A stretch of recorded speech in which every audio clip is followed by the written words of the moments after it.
2010 until now. That's the decade we're working with. We're adding a few extra years, but anyway, we're not math teachers right now. Listen. So that said, who are you going with?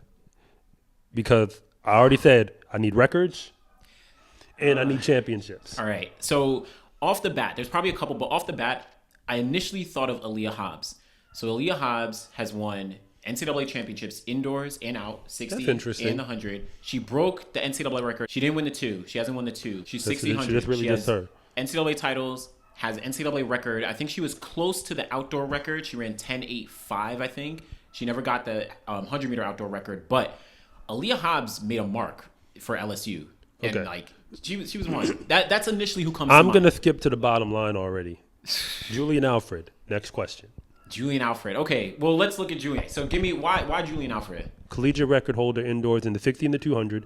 Dangerously close to those records outdoors in the 1 and the 2. Yep. You could blame it on the wind to keep it a buck because I was checking week to week. I mean, wind is wind. She doesn't have the records, though. It's not her fault that it was windy in the races that they put her out there. I mean, no one's going to remember that. And she was winning. No one's going to remember that years later when... Yeah, but I mean, I already been over this, man. Okay, look, this ain't even relevant.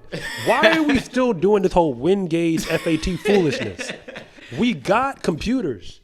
We got calculators. It's fair. Like, they have adjusted calculators. I've used them. Yeah, so we should have, like, fully converted timing. It is what it is. But Julian Alfred, it was her.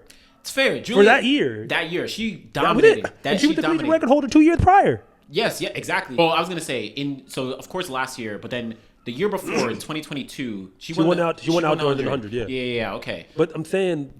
The nine of the 10 fastest 60 meters ever recorded in college by a woman are by her. No, you're right. It is 9 of the 10 fastest. It was at a point where every time she ran that season, she ran faster than any woman had ever run in college. That's true. What were y'all going to do? That's true. And she ran, like, globally the second fastest 60-meter all time when she was in college. So, okay, Julian Alfred. I actually like Julian Alfred. So what about, on that same vein, what about Abby Steiner? Now, she doesn't, maybe she's not top, but... She's in the conversation, yeah. She's back-to-back indoor 200. She won the outdoor 200 the 1 year. She finished pretty high in the... And of course, she has an NCAA record in the 200. The thing that people keep knocking her on is that when we say sprinter, we always expect you to be 1-2. That's what we expect. Yeah. And the truth is, she's a 200-meter sprinter. Like, as far as I'm concerned, I think that's abundantly clear. When's the last time she ever ran 100 and did it at a level that made you think she was going to win a major championship in college or beyond? Well, in college, she never won NCAA. She never won, but she was in that. She'd be in the final, but like... I mean, she finished like third place or something like that. Abby Steiner, making the final is not the same thing as winning it. That's true. You know this. It's true, but it's not like she just made the final and finished 8th place. There's a couple athletes who like made finals. She didn't even go top 2 though. But like she was in that conversation. She's in the conversation. And she was running. Don't get me wrong. It's not like she was running 11 flats. Okay, what about Jenna Prandini? Jenna Prandini, she won the 100. She won the 100. She never won the 2. Well, she was jumping as well. She was jumping, and we can't count that. And it's like the thing about Jenna is like, but she only won once. Yeah, she won. And she won she the didn't 100 have like fast times. She ran like 10.9 maybe. You know how Jordan said in basketball, you can't compare eras. Yeah. Yes, we have the clock and we can. The problem is you got to understand that like technology, resources, training regimens, all that. Like, there's stuff that they got right now. When I became a college coach, they got these kids out here with Normatec on their legs. They didn't have Normatec when I was in college. I'm just saying, like, winning to me matters just as much as the clock. Okay, that's fair.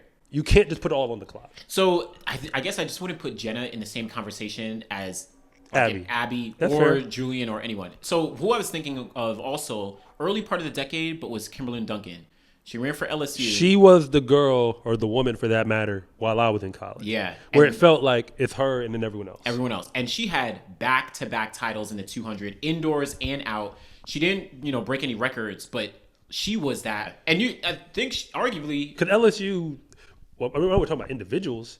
Yeah. But they've been the sprint program. It was them in Oregon duking it out. Yeah. They've exactly. Them in Oregon, they've been dominating for... decades. Obviously, 2010 to 2020, it was them two. They were, yeah. If you didn't go to either of those, you weren't winning anything in the sprint. Because you had, English Gardner, Jenna Prandini, Hannah Cunliffe, right? Who transferred over there. That's true. But then, you had so many from LSU. Obviously, Aaliyah Hobbs we spoke about recently. Deja Stevens, we left her out. Oh yeah, that's true. Deja Stevens. But it is what it is. I'm actually. I feel like Kimberlyn Duncan deserves a lot. She actually might be higher. She's the most underrated as far as like for what the reason you're mentioning. And I think because she didn't do much in her pro career afterwards, but while she was in the NCAA, she was like that girl. Yeah. But I mean, is there anyone else we might be missing? Right? We said Julien Alfred. I mean, the thing is, nobody's standing out. I mean, you had Kemba Nelson. She's Oregon as well. I mean, but she never won out. She won the 60. She won one of the years where Julian was supposed to win, and she did it.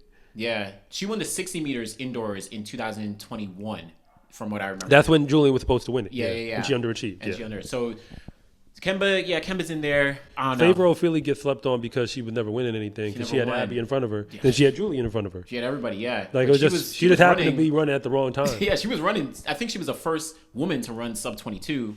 Remember, the reason why you can't just go off of the clock. Allison Felix, if you brought her to today's era, she would have ran faster than what she was running. Yeah, exactly. The climbs she was running, to just keep it a buck across her career, absolutely all respect. Those times don't hold up to what we see now, especially when she was in what would have been her college years. Yeah. But I don't think that matters as much because in this era, she would have ran what she had to run because she would have had Norma Tech and she would have had all that extra stuff to make sure that she was straight. No, that's a good point.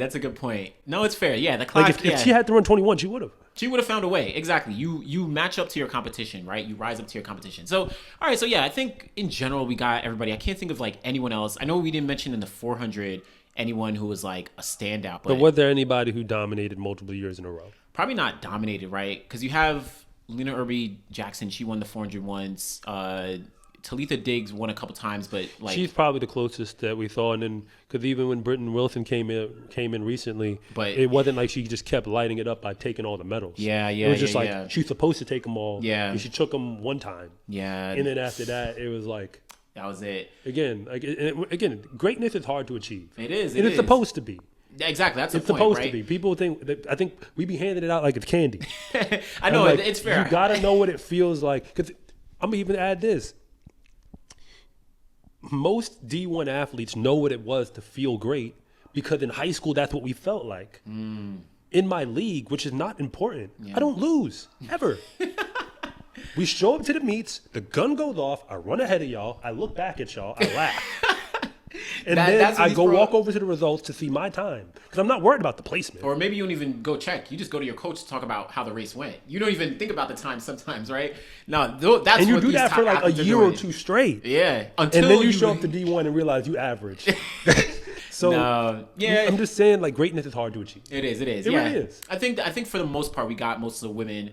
Yeah, there was no one on the 400. Who else I can think of? Shout out to like Kendall Ellis. I know she won indoors at one point and also broke like the NCAA USC, record. right? USC. Okay. Also, someone like, shout out to like Phyllis Francis or Shawnee Miller-Weibo. Oregon. Where'd she go? She went to Georgia, but she was only there 1 year. She broke I think she broke the NCAA indoor record or something. I must have missed that. I apologize. That was like 2013. She was like one and done. I wasn't paying attention. Yeah, I wasn't paying attention. That was 2013. Shawnee Miller-Weibo she ran like something crazy indoors, won the NCAA title, and then she just went pro. She was like, but that's why Sha'Carri doesn't get in this conversation because she won it once. Showed up once, she won it. Yeah. Indoors, she did make the 60 final. She wasn't really relevant in terms of winning that final. Exactly. It wasn't until, and even you can argue, leading up to when Sha'Carri won the title and broke the record, she wasn't like the top girl, but she was getting notoriety. She was getting there, right? I think she put down a fast rate at SECs. Yeah, she put down a that fast people race, noticed. SECs and regionals. Melissa Jefferson would have made this conversation if her race at USA's happened at NCAA's. That's a good point. Because she won the 60. She won 60 indoors from Coastal Carolina University. Yes, she was she's one of those where it's like you're not in the SEC, you're not in the Big 12, but you're winning. But she didn't win outdoors in the 100. But I did a video on her last year, and she had her own come up story though. It's true. It wasn't like she showed up even at the Sun Belt or whatever they were at that time. Yeah. Again, it's hard to keep track with all this realignment. But like, regardless, she didn't just show up and just destroy it. Like, she was really good. She was progressing. But then, like, she take those. And when she won that 60, no one saw that coming at all. Because she was running times in that meet. She wasn't running prior to the meet at all. Like, she shocked everybody. But then she goes to USA's and. Because she lost at NCAA, I think she got like 8th. Yeah, it was a bomb. And then she comes to USA's and wins it with wind. Yep. Since we're not converting the time, like I tried to tell y'all. But I'll go with Julian Alfred. I think. All right. There's some there, but I think we hit all the top names there. My name is Anderson from The Final Leg. And I'm Coach Rob from SCA Track and Field. And thank you for watching this segment from The Finish Line. If you want to know what's really going on at the high school and college level, be sure to subscribe to Coach Rob Track and Field. And if you want more content on the best track and field athletes in the world, be sure to subscribe to The Final Leg.